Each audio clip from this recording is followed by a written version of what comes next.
할렐루야. 오늘 금요기도에 나오신 여러분을 주님의 이름으로 축복하고 환영합니다. 오늘 히브리서 4장 말씀을 통해서 함께 은혜를 나누고자 합니다. 이 히브리서는 굉장히 신학적으로 탁월한 편지인데요, 논리적이고 또 굉장히 설득력이 있습니다. 왜 예수님을 믿어야 하는지 하나하나 설명을 하는데요, 이 히브리서 편지인데 이 헬라어 원문을 보면은 제목이 붙어 있어요. 그것은 히브리인들에게라는 제목입니다. 그래서 이 제목을 따라서 히브리인 그리스도인들에게 보내진 편지로 알려져 있습니다. 히브리인 하면 누구를 가리키는 거죠? 유대인들, 이스라엘 사람들을 가리키는 거예요. 히브리 민족이라 그러면은 히브리라는 말은 히브루라는 말은 강을 건너온 사람들이라는 뜻이에요. 그래서 이 히브리인들이라 그러면은 이제 유대인들을 말하는 것인데, 초대교회에 이제 유대인 성도들을 향해서, 유대인 그리스도인들을 향해서 보내진 편지입니다. 초대교회에 부활하신 예수님께서 제자들을 떠나신 다음에 제자들이 약속하신 성령을 기다리죠. 오순절이 됐을 때에 그 마가의 집에 있는 다락방에서 150여 명의 제자들이 모여서 기도할 때에 성령께서 임하셔서 각 나라와 각 민족의 방언으로 말하는, 그 방언하는 놀라운 역사가 이 초대교회에 일어나게 됩니다. 성령으로 제자들이 충만하게 되었고, 이전과 다르게 완전히 새로운 모습으로 담대하게 복음을 전하는데, 베드로의 설교를 듣고 그 자리에서 5천 명이 주께로 돌아와요. 그리고 예수님을 잡아 죽였던 대제사장, 제사장들과 산헤드린 공의회, 권력 있는 자들 앞에서도 굴하지 않고 담대하게 복음을 전합니다. 제자들이, 베드로만이 아니라 제자들 모두가 다 성령 충만하여서 복음을 전하고, 예수님이 행하신 것처럼 기사와 이적을 일으키면서 예수님 살아생전에 많은 사람들이 따랐던 것처럼 그것이 계속해서 이어지면서 초대교회 놀라운 부흥이 일어나자, 이 예수님을 잡아 죽인 유대 종교 지도자들이 이제 불안에 휩싸이게 되면서 교회를 핍박하게 되죠. 그러나 그 위기 가운데에 성도들은 자기 신앙을 버리고 이전처럼 돌아간 것이 아니라 오히려 그 위기를 복음 전파의 기회로 삼아서 유대 땅을 떠나 사마리아 땅을 떠나서 이방 지역으로 복음을 전하게 돼요. 사도 바울을 통해 복음이 로마 제국 곳곳에 전파되지 않습니까? 그런데 당시 이 유대인들은 오래전부터 이 팔레스타인 땅 지역 외에 로마 제국 전역에 흩어져 살고 있었어요. 그들을 디아스포라 유대인이라고 말합니다. 이 디아스포라라는 말은 흩뿌려지다, 흩어지다라는 뜻이에요. 그러니까 흩어진 유대인들을 말하는 거죠. 북이스라엘이 아술에 의해서 침공을 당하고 멸망을 당하면서 많은 이 북이스라엘 사람들이 강제로 다른 지역으로 이주를 하게 돼요. 또 남유다가 바벨론에 의해 멸망당하게 되면서 많은 유대인들이 포로로 끌려가게 되죠. 그러면서 되돌아온 사람도 있었지만 그 이방 민족의 땅에 머물면서 거주하며 살아가는 사람들도 많았다라는 거예요. 예를 들면 여러분, 우리나라가 그 코레아스키라 그래가지고 중앙아시아 지역에 이제 살아가는 사람들이 있잖아요. 또는 여러분, 우리나라도 미국 가서 사는 사람들이 얼마나 많습니까? 전 세계 대한민국 국민이 없는 곳이 없잖아요. 그러니까 유대인들도 당시 그랬다라는 거예요. 그런데 그렇게 포로로 끌려간 사람도 있었지만 그 다음에 헬라 제국 시대, 로마 제국 시대가 되면서 경제적인 이유로 또는 이제 상업, 무역 때문에 자기 스스로 지중해 여러 도시들이나 여러 지역으로 흩어져서 살았던, 이주해 갔던 유대인들도 많았다라는 거예요. 그래서 이들 모두를 다 뭐라 그런다고요? 디아스포라 유대인이라고 말한다는 거예요. 그래서 사도 바울이, 여러분이 사도행전을 보면 사도 바울이 유대 지역을 지나서 팔레스타인 땅을 떠나서 이제 오늘날의 튀르키예 지역으로 이제 복음을 전할 때에 바울이 항상 그 도시를 방문하면 가장 먼저 찾았던 것이 어디였냐면 회당이었어요. 회당은 유대인들이 함께 모여서 성경 말씀을 배우고 가르치는 그런 곳이었고, 또 커뮤니티 센터, 주민자치센터와 같은 역할을 하기도 하고, 멀리서 방문한 유대인들이 그곳에서 하루 이틀 머물고 갈 수 있는 그런 역할도 했어요. 왜 회당이 언제부터 이제 시작됐냐면 성전이 무너지고 나서부터. 성전이 무너지고 났잖아요. 다 바벨론 포로로 끌려갔잖아요. 그런데 그곳에서도 사람들이 자기 신앙을, 자기 정체성을 지켜야 되니까 회당이 세워지기 시작하고 그곳에 모여서 자기네들의 신앙과 정체성을 유지했었어요. 그래서 어느 도시에 가나 유대인들이 회당을 중심으로 모였고, 바울이 그 도시를 갔을 때에 회당이 있으면 회당에 가서 내 동포, 내 민족에게 먼저 예수님을 전했고, 회당이 없는 곳에는 강가로 갔어요. 왜 강가로 갔는지 아세요? 강가에 유대인들이 기도하기 위해 모였습니다. 강가에 기도하기 모였고, 또 강가에 왜 모였을까요? 정결 예식을 위해서. 물이 있으니까. 여러분, 바벨론 포로로 끌려갔을 때에 이 바벨론 포로로 끌려갔던 그 지역에서 유대인들이 강가에 모여서 같이 고향을 바라보면서, 예루살렘 성전을 바라보면서 강가에서 눈물을 흘리며 시온으로 돌아갈 것을 그렇게 간절히 사모했잖아요.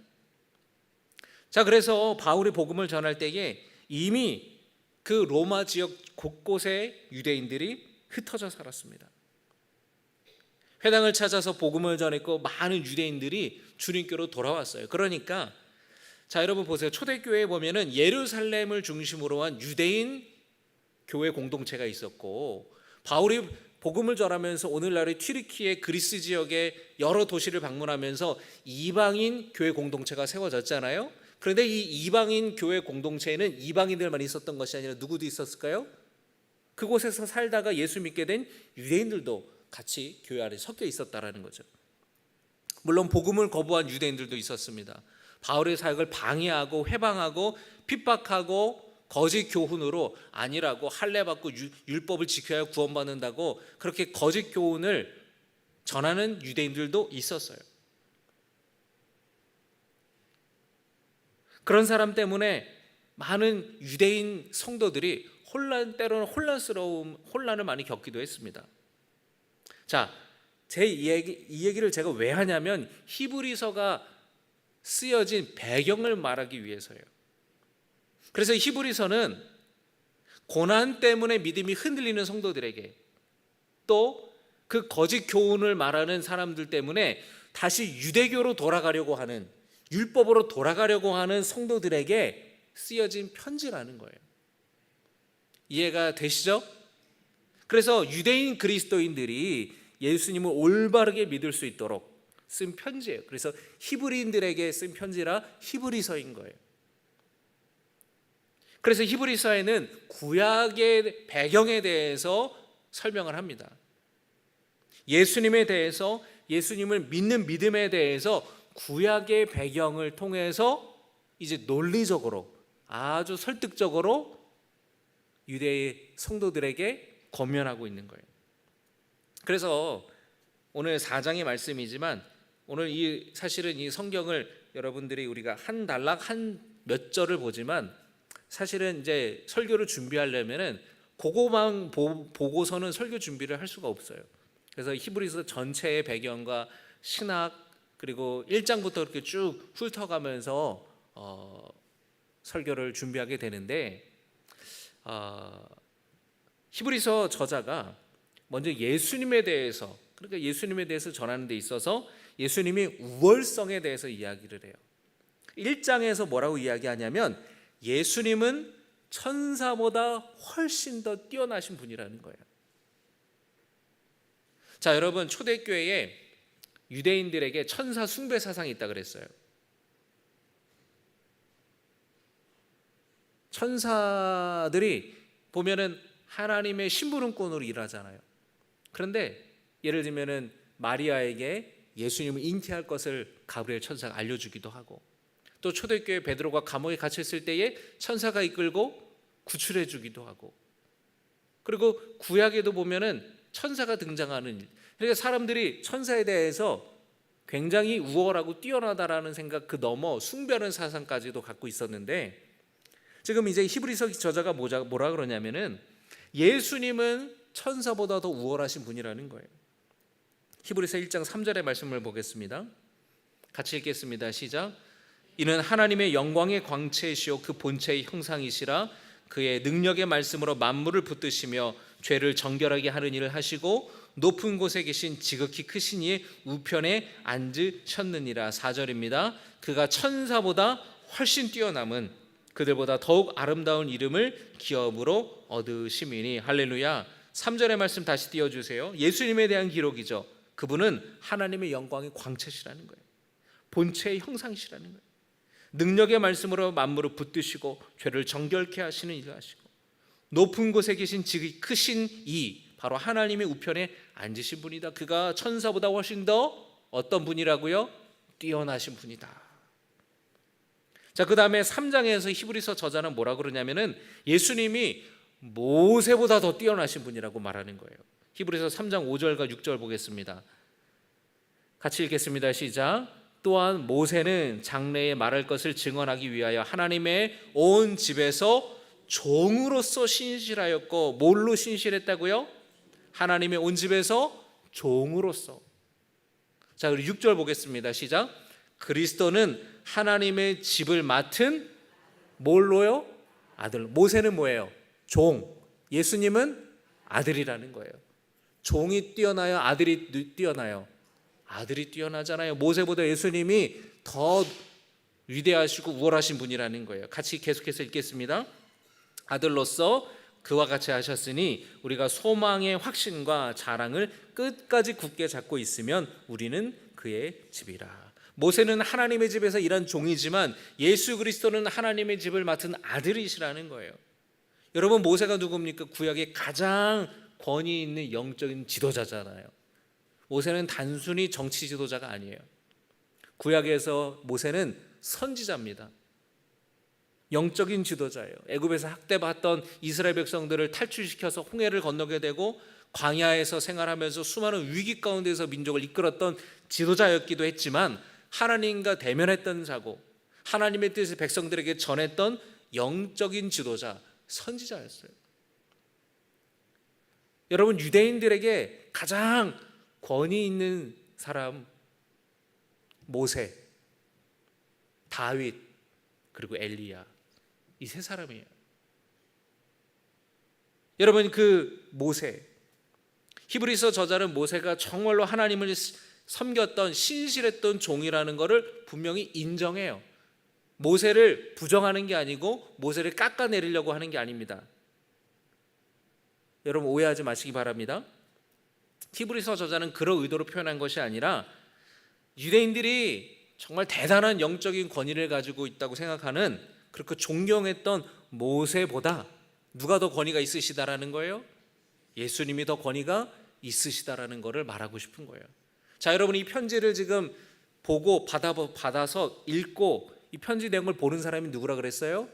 유대인 그리스도인이라 그랬어요.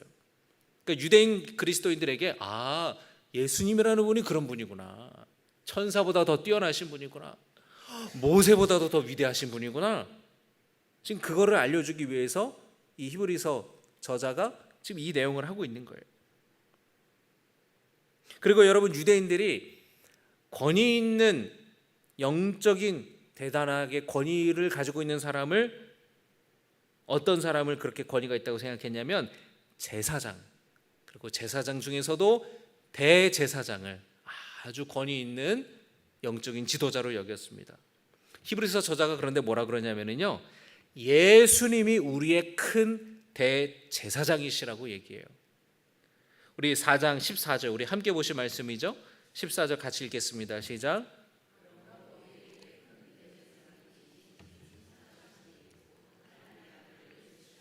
우리가 믿는 도리를 굳게 잡을지어다. 우리에게 큰 대제사장이 계시니 그분이 바로 누구시라고요?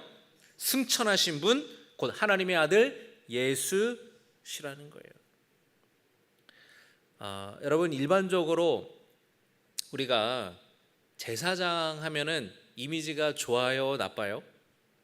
별로 좋지가 않아요. 왜냐하면은 예수님을 붙잡아 죽인 사람이 누구예요? 대제사장, 제사장들이잖아요. 유대 종교 지도자들이잖아요. 예수님 핍박하고 못 살게 굴고. 그리고 예수님이 선한 사마리아인의 이야기를 할 때에 어떤 사람이 길을 가다가 강도를 만나가지고 다 쓰러져 죽게 되는데 세 사람이 그 죽은 사람 곁을 지나가요. 첫 번째 사람이 누구예요? 제사장. 두 번째 사람이 누구예요? 레위 사람. 세 번째 사람이 사마리아 사람이에요. 그런데 제사장이 보고 그냥 지나가요. 레위 사람이 보고 지나가요. 여러분, 제사장과 레위 사람은 뭐 하는 사람이에요? 하나님의 일을 하는 사람이잖아요. 하나님이 주신 직분을 섬기고 하나님을 위해서 봉사하는 사람들인데, 율법을 아는 사람들인데 그냥 지나친다는 거예요. 성직자인데. 근데 사마리아 사람이 누구예요? 손가락질 받고 사람 취급 못 받던 그 사람이 강도 만난 사람을 도와주잖아요. 가서 너도 이와 같이 하여라. 예수님 그렇게 말씀하시잖아요. 예수님이 비유해도 이 제사장이 안 좋게 비춰진다고요. 그러니까 우리가 제사장 하면은 별로 이렇게 이미지가 안 좋은데, 오늘 여기에서의 이 제사장, 왜 예수님을 대제사장이라 그랬는가? 구약 성경을 보면은 여러분, 제사장은 아주 중요한 역할을 해오죠. 히브리서 저자가 제사장에 대해서 오늘 여기서 얘기할 때는 객관적인 이해로 우리가 제사장의 직분 자체를 우리가 바라봐야 되는 거예요. 자, 하나님께서 이스라엘 백성들을 모세를 통해서 탈출시킨 다음에 광야로 이끄실 때에 모세의 형이 누구죠? 아론을 제사장으로 삼으라고 말씀하셨어요. 그리고 아론을 도와서 이 레위 지파가 하나님의 일을 하도록, 제사하는 데에 필요한 일들을 하도록, 봉사하도록 하나님께서 말씀하셨습니다. 레위 지파, 여러분이 가나안 땅에 들어갔을 때에 이스라엘의 지파가 13개예요. 13개. 근데 레위 지파를 뺀 12개의 지파가 땅을 분배받습니다. 다 그 지파별로 너는 요쪽 땅 이렇게 분배받아요. 땅을 분배받지 못한 유일한 지파가 레위 지파입니다. 왜 그랬을까요? 레위 지파는 백성들을 섬기기 위해서 봉사하는 일을 하는 거예요. 제사 드리는 일, 예배 드리는 일을 하니까 다 각 지파별로, 이 레위 지파는 자기들끼리 모여 사는 게 아니라 각 지파별로 흩어져야 되는 거잖아요. 그래서 땅을 분배받지 못했어요. 여러분, 땅을 분배받는다는 게 무슨 뜻입니까? 그 분배받은 땅에서 농사 지어서 먹고 살라는 거예요. 그럼 레위 지파 사람들은 뭐 먹고 살아요? 땅이 없는데. 백성들이 드리는 11조를 가지고 레위 지파와 제사장이 먹고 사는 거예요. 생활비로 쓰는 거예요. 그래서 레위 지파는 그렇게 농사일을 짓지 않았습니다. 왜냐하면 하나님을 섬기는 직무에 집중하기 위해서 땅을 상속받지 않았어요. 이 제사장들의 백성을 위해서 기도하고 백성들을 위해서 하나님께 제사 드리는 일을 하잖아요. 뭐 잘못하고 뭔가 부정한 일을 저지르고 뭔가 죄를 졌을 때는 짐승을 잡아서 속죄 제사를 드리잖아요. 감사 예물을 가지고 또 하나님께 예배드리고. 그런데 이 제사장이 단순히 짐승을 잡고 기계적으로 제사를 드렸던 사람들이 아니에요. 백성들의 죄와 감사와 기쁨과 고통도 함께 가지고 하나님 앞에 나아가는 거예요. 그래서 이 제사장은 백성들을 누구에게로 인도해요? 하나님께로 인도하는 거예요. 그리고 하나님께서 주시는 은혜를 누구에게 전달해요? 백성들에게 전달하는 거예요. 그러니까 이 제사장은 하나님과 백성 사이의 중보자였던 거예요. 하나님과 백성들을 연결하는 중보자였어요. 이 여러 제사장들을 대표하는 제사장이 대제사장입니다. 이 대제사장은 딱 한 사람이에요. 수많은 제사장 중에 대제사장은 한 사람이에요. 근데 예수님 시대에는 두 사람이에요. 장인이 자기 사위에게 대제사장의 직분을 이렇게 물려줬는데 둘이 같이 공존하는 그런 상황이었다고 보시면 되는데, 원래는 대제사장은 한 사람이에요. 근데 이 대제사장은 지성소까지 들어갈 수 있는 유일한 사람이었습니다. 근데 이 지성소에는 아무 때나 들어가는 게 아니에요. 이 대제사장은 온 이스라엘을 대표하여서 하나님 앞에 섬기는 자였어요. 이 대제사장의 오늘 히브리서에서 이야기하는 가장 중요한 역할 중에 하나는 대속제일의 가장 중요한 제사를 담당하는 사람이 바로 이 대제사장이라는 거예요. 자, 여러분, 백성들이 어떤 죄를 개인이 저지르면은 그 죄를 속죄하기 위해서 속죄제를 드렸어요. 그런데 1년에 딱 하루, 7월 10일 날, 1년에 딱 하루, 그날은 대속죄일이에요. 욤 키푸르라고 하는 날인데, 이때는 개인 한 사람이 아니라 이스라엘 백성 전체, 온 민족, 온 백성 전체를 위한 속죄 제사를 드려요. 그걸 누가 했느냐? 대제사장이 하는 거예요. 그래서 일반적인 속죄 제사를 드릴 때는 번제단에 피를 뿌리거나 흘리는데, 이 대속죄일에는 대제사장이 희생제물의 피를 가지고 어디까지 가냐면 지성소까지 들어가는 거예요. 성소, 그 안에 지성소. 지성소에 뭐가 있습니까? 언약궤가 있죠. 여기는 1년에 딱 하루 대제사장만 들어갈 수 있는 거예요. 아무나 들어가면 다 죽는 거예요. 대제사장이 들어가서 그 희생 제물의 피를 언약궤 위에 속죄소라고 하는 언약궤를 덮고 있는 뚜껑 같은 그곳에다가 희생 제물의 피를 뿌립니다. 근데 자기도 죄인이잖아요. 자기 죄를 먼저 속죄해요. 그 다음에 모든 백성의 죄를 속죄합니다. 이게 욤키푸르 대속죄일에 대제사장이 하는 가장 중요한 일이에요. 그래서 이 대제사장이 하나님과 이스라엘 백성 전체를 대표하여서 중보자가 되었는데, 지금 히브리서 기자가 뭐라 그러냐면은 예수님이 바로 우리의 큰 대제사장이시라고 말하는 거예요. 하나님과 우리 사이에 중보자가 예수님이 되신다라는 거예요.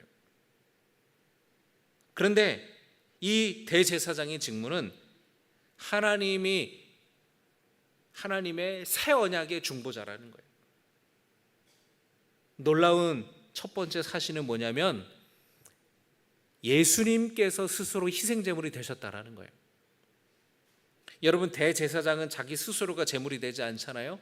희생제물을 따로 있죠. 그런데 예수님은 대제사장이 되시는데 스스로가 희생제물이 되셨다라는 거예요. 예수님께서 십자가에 피 흘려 죽으심으로 말미암아 자기 스스로 희생제물이 되셨다라는 겁니다. 두 번째로 놀라운 사실은 스스로 속죄제물이 되셔서 십자가에 달려 죽으심으로 완전한 속죄를 이루셨다는 거예요. 따라합니다. 완전한 속죄를 이루셨다. 따라서 반복할 필요가 없다는 거예요. 반복되지 않는 거예요. 여러분, 욤키푸르 대속죄일은 1년에 하루예요. 매년 반복하는 거예요. 그런데 예수님이 십자가 사건을 통해서 예수님이 완전히 속죄하셨기 때문에 반복할 필요가 있다 없다? 없다는 거예요. 단번에 영원하신 속죄를 예수님이 이루셨다라는 거예요. 히브리서 저자가 십자가의 사건을 통해서 하나님이 행하신 이 놀라운 속죄와 죄사함의 은혜를 발견하면서 유대인 성도들에게 이 이야기를 하고 있는 거예요. 이 율법적인 배경 지식을 가지고 있는 유대인들은 이 말이 무슨 말인지 단번에 알아들었어요. 그렇게 연결되는구나. 그렇게 되는구나. 그래서 우리가 대속죄일에 대해서 또 그렇게 대속죄를 지킬 필요가 없고 매년 내가 죄 지었을 때 번제 드릴 필요가 없구나. 예수님께서 모든 죄를 단번에 사하셨기 때문에, 예수님이 중보자가 되셨기 때문에 우리는 예수님을 통해 하나님께 나아가는 것이구나라는 것을 성도들이 깨닫게 되는 거예요. 자, 그런데 여기서 이스라엘 백성들의 의문이 생기는 거예요. 무슨 의문이 생기냐? 하나님께서 모세에게 말씀하시기를 아론을 대제사장으로 삼아라. 그래서 대제사장은 대대로 아론의 후손들이 했고요. 그런데 예수님이 지금 지파가 어디 출신이에요? 유다 지파 출신이잖아요. 아론의 자손도 아니고 레위 지파도 아니에요. 유다 지파 출신이에요. 그러니까 이 예수님이 대제사장입니다라고 히브리서 저자가 말할 때에 이 말을 듣는 유대인 성도들은 예수님은 레위 지파가 아니라 유다 지파인데 아론의 자손이 아닌데라고 생각했을 거예요. 그래서 히브리서 저자는 여기서 근데 뭐라고 이야기하냐면 예수님은 아론보다 더 위대한 제사장이시다. 그러면서 예수님이 멜기세덱의 반차를 따르신다, 반차를 따른다라는 것은 그 계열이라는 거예요. 자, 히브리서 5장 10절입니다. 같이 읽겠습니다. 시작. 하나님께 멜기세덱의 반차를 따른 대제사장이라 칭하심을 받으셨느니라. 멜기세덱. 자, 여러분 여기서 이제 지금까지 잘 따라오셨잖아요. 잘 따라오셨어요. 날씨도 덥고 이 저녁에 여러분 피곤하시죠? 근데 잘 따라오셨어요. 이제 얼마 남지 않았습니다.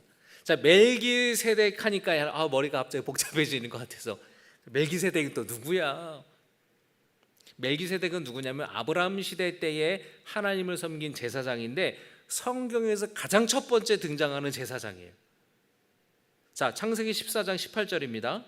살레망 멜기세덱이 떡과 포도주를 가지고 나왔으니 그는 지극히 높으신 하나님의 제사장이었더라. 자, 가나안의 여러 민족끼리 전쟁이 벌어졌어요. 그런데 그 틈에 롯이 붙잡혀갔어요. 포로로 붙잡혀갔습니다. 롯이 소돔 고모라 살았잖아요.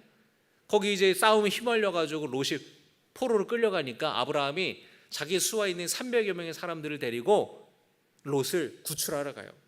그래서 다 적들을 때려잡고 롯을 구출해 오면서, 여러분 전쟁에서 이기면은 따라오는 게 뭐예요? 전리품이죠. 그래서 많은 전리품을 가지고 뭐 나귀와 양과 뭐 이런 물건들도 많이 가지고 이제 빼앗긴 거 다 찾아가지고 오는 거죠. 그런데 이때 돌아오는 길에 제사장 멜기세덱을 만나요. 그때 멜기세덱이 아브라함을 축복해 줍니다. 그리고 아브라함이 감사여서 자기가 가지고 온, 자기가 그때 얻게 된 모든 것의 10분의 1을 11조로 멜기세덱에게 바쳐요. 자, 히브리서 저자는 이 사건을 통해서 멜기세덱이 레위지파 제사장들보다 더 뛰어나신 분이라고 이야기를 합니다. 자, 왜 그러냐면 잘 들어보세요. 아브라함이 멜기세덱에게 지금 11조를 바쳤잖아요. 그러니까 제사장 멜기세덱이 아브라함의 후손인 레위지파 계보를 따르는 제사장보다 더 우월하다라는 거예요. 이해되시나요, 여러분? 자, 여러분 아브라함의 자식이 누구예요? 이삭이 누굴 낳았어요? 에서와 야곱을 낳았죠. 야곱이 자식들을 다 요셉의 두 아들 므낫세와 에브라임 해가지고 야곱의 자식들이 다 하나하나씩 다 이스라엘 지파가 되잖아요. 얘네들보다 아브라함이 멜기세덱을 섬기고 바쳤으니까 이 후손들보다 멜기세덱이 더 뛰어나고 우월하다고 얘기를 히브리서 기자가 하는 거예요. 자, 그런데 예수님은 레위 지파는 아니지만 레위 지파의 계보를 따르는 사람이 아니라 멜기세덱, 영원하신 지극히 높으신 제사장인 멜기세덱의 계열을 따르는 분이 바로 예수님이라는 거예요. 이해가 되셨죠? 참 쉽게 설명하는데 여러분, 그죠? 이해가 되셨죠? 이해가 안 되면 유튜브로 다시 한번 돌려보시고. 자, 그래서 예수님이 제사장 멜기세덱의 계열을 따르는 대제사장이시다, 이거를 이제 설명하는 거예요.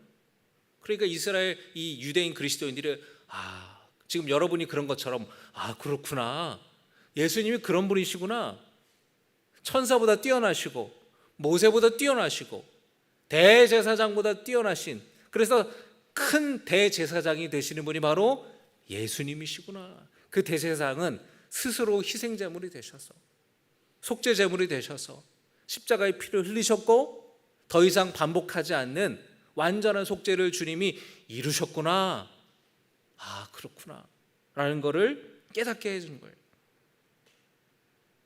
그러면서 히브리서 저자가 두 가지를 성도들에게 권면합니다. 첫 번째가 뭐냐? 예수님을 향한 믿음을 굳게 붙들라는 거예요. 한번 따라하십니다. 예수님을 향한 믿음을 굳게 붙들라. 히브리서 4장 14절입니다. 같이 읽겠습니다. 시작. 그러므로 우리에게 큰 대제사장이 계시니 승천하시니 곧 하나님의 아들 예수시라. 우리가 믿는 도리를 굳게 잡을지어다. 믿음을 굳게 붙들라는 거예요.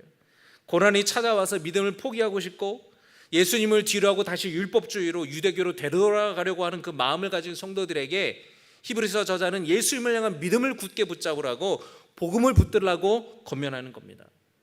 할렐루야. 여러분, 예수님을 향한 믿음을 굳게 붙드시기를 주님의 이름으로 축복합니다. 두 번째로 히브리서 저자가 뭐라고 말하냐면 따릅니다. 날마다 하나님의 은혜의 보좌 앞에 나아가라. 히브리서 4장 16절입니다. 같이 읽겠습니다. 시작.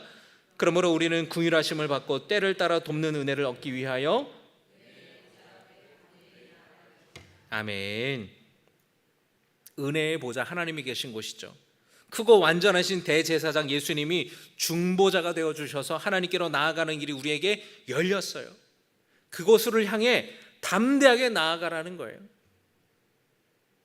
겁 없이 나아가라 이런 뜻이 아니라 담대히라는 말은 거리낌 없이 확신을 가지고 믿음을 가지라는 거예요. 나아가라. 여러분, 나아가라는 여기의 뜻에는요, 이 원어는요 현재 시제예요. 그것은 뭐냐면 계속적으로 행동하는 뜻을 담고 있다고 합니다. 다시 말하면 하나님의 은혜의 보좌 앞에 한 번 나아가는 곳으로 끝나는 것이 아니라 날마다 계속해서 끊임없이 은혜의 보좌 앞에 나아가라는 거예요. 왜 하나님의 은혜의 보좌 앞에 계속해서 나아가야 합니까? 하나님이 임재하시는 곳에 긍휼이 있고, 할렐루야, 하나님이 임재하시는 곳에 때에 따라 도우시는 은혜가 있기 때문입니다. 16절 다시 한번 읽겠습니다. 시작. 그러므로 우리는 긍휼하심을 받고 때를 따라 돕는 은혜를 얻기 위하여 은혜의 보좌 앞에 담대히 나아갈 것이니라. 바라기는 여러분 모두가 하나님의 은혜 보좌 앞에 나아가서 주의 긍휼하심과 때를 따라 도우시는 은혜 받기를 주님의 이름으로 축복합니다. 오늘 여러분 금요기도에 나오신 것도요 하나님의 은혜 보좌 앞에 나온 거예요. 우리 옆에 있는 분들과 인사합니다. 잘 나오셨습니다. 다시 한번 인사할게요. 앞뒤 분들과 인사합니다. 은혜의 보좌 앞에 잘 나오셨습니다. 여러분 주일 예배 드리러 교회 가는 것도 은혜의 보좌 앞에 나아가는 거예요. 여러분 혼자만의 기도 시간에 하나님을 찾는 것, 하나님께 기도하고 부르짖는 것, 은혜의 보좌 앞에 나아가는 거예요. 하나님은 여러분 성전 안에만 계시지 않고 어디서든지 두세 사람이 모인 곳에 함께 계시고, 내가 골방에서 기도할 때도 우리와 함께 하시는 분임을 믿으시기를 축복합니다. 성전이든 골방이든 또는 여러분의 직장이든 여러분이 대중교통을 타고 오고 가는 버스든 지하철이든 그곳에 여러분 주님을 찾는 자들과 함께 하셔요. 여러분의 마음으로 주님을 찾고 주님의 긍휼하심을 구하고 때에 따라 돕는 은혜를 구할 수 있기를 축복합니다. 여러분이 고난은 찾아올 때에 여러분들이 혹은 죄를 지었을 때도 낙심했을 때도 하나님께 나아가시기를 바랍니다. 여러분 혼자서 견디려고 하지 마세요. 주님이 여러분과 함께 하심을 믿으면서 주님의 은혜의 보좌 앞에 나아가시기 바랍니다. 주님은 우리를 잘 아세요. 내 연약함을 아세요. 내 부족함을 아시고 우리의 모든 필요를 주님은 아십니다. 때에 따라 돕는 은혜라는 게 무슨 뜻이에요? 가장 적절한 때에 가장 좋은 방법으로 우리를 도우신다라는 거예요. 우리의 필요한 모든 것을 주님이 아시고 때에 따라 필요한 것을 공급해 주시고 채워주시는 은혜를 주신다라는 겁니다. 오늘 말씀을 정리합니다. 히브리서 저자는 고난으로 인하여서 거짓 교사들로 인하여서 믿음을 저버리는 유혹에 흔들리는 성도들에게 더욱 믿음을 붙들라고 하나님의 은혜 보좌 앞에 나아가라고 말씀합니다. 여러분 이 시간 여러분에게도 히브리서 저자는 동일하게 권면하고 있습니다. 예수님은 천사보다 뛰어나시고 모세보다 뛰어나시고 모든 대제사장보다 뛰어나신 영원한 큰 대제사장임을 믿으시기 바랍니다. 친히 희생제물이 되셔서 우리 죄를 단번에 속죄하시고 우리와 하나님 사이에 영원한 중보자가 되어 주셨어요. 어떤 상황에서도 여러분 크고 위대하신 예수님을 향한 믿음을 굳게 붙드시기를 주님의 이름으로 축복합니다. 한 번이 아니라 날마다 끊임없이 주님의 은혜의 보좌 앞에 나아갈 때에 하나님께서 우리를 긍휼히 여겨 주시고 가장 필요한 때에 가장 알맞게 도우시는 은혜를 베풀어 주실 줄로 믿습니다. 어떤 일로 여러분들의 믿음이 흔들리고 있다면 여러분 오늘 말씀을 기억하시고 예수님을 붙드시고 하나님의 은혜의 보좌 앞에 나아갈 수 있는, 그래서 주님의 긍휼하심을 경험하고 여러분을 도우시는 주님의 은혜를 경험할 수 있기를 축복합니다.